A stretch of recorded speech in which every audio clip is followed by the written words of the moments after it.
আসসালামু আলাইকুম বন্ধুরা, আসমিনা কুকিং চ্যানেল প্রতিদিনের মতো আজকে আরও একটি রেসিপি আপনাদের সঙ্গে শেয়ার করবে। তো ভিডিওটা স্কিপ না করে পুরোপুরি দেখে যাবেন।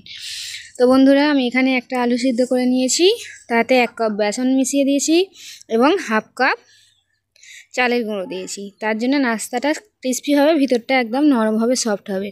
এবার উপর থেকে গোলমরিচ, লঙ্কা এবং পরিমাণ মতো লবণ দিয়ে ভালো করে মিক্সড করে নেব।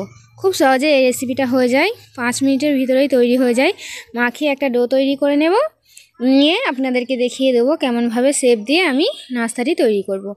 অত্যন্ত সহজ এবং খুব তাড়াতাড়ি হয়ে যায় এই নাস্তাটি, আপনারা বাড়িতে বসেই তৈরি করতে পারবেন। তো এভাবে আমি দুটো ভাগে ডো করে নিয়েছি, দেখতেই পাচ্ছেন। এরকম হাত দিয়ে লম্বা লম্বা করে চাকুর সাহায্যে আপনারা অন্য কোনো শেপ দিতে পারেন। আমি ঠিক এভাবে লম্বা লম্বা করে কেটে নেব, কেটে নিয়ে একদম তেলেতে দিয়ে দেব, দিয়ে ভেজে নেব।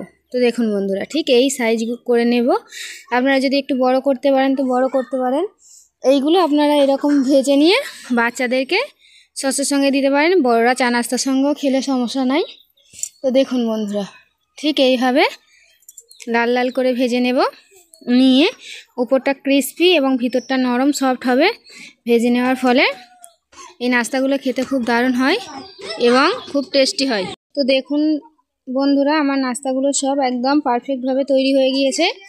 এই রকমভাবে বাড়িতে বসে না থেকে সন্ধ্যার নাস্তা রেসিপি আপনারা তৈরি করতে পারেন, খুব ভালো হবে এবং এগুলো খেতে খুব টেস্টি।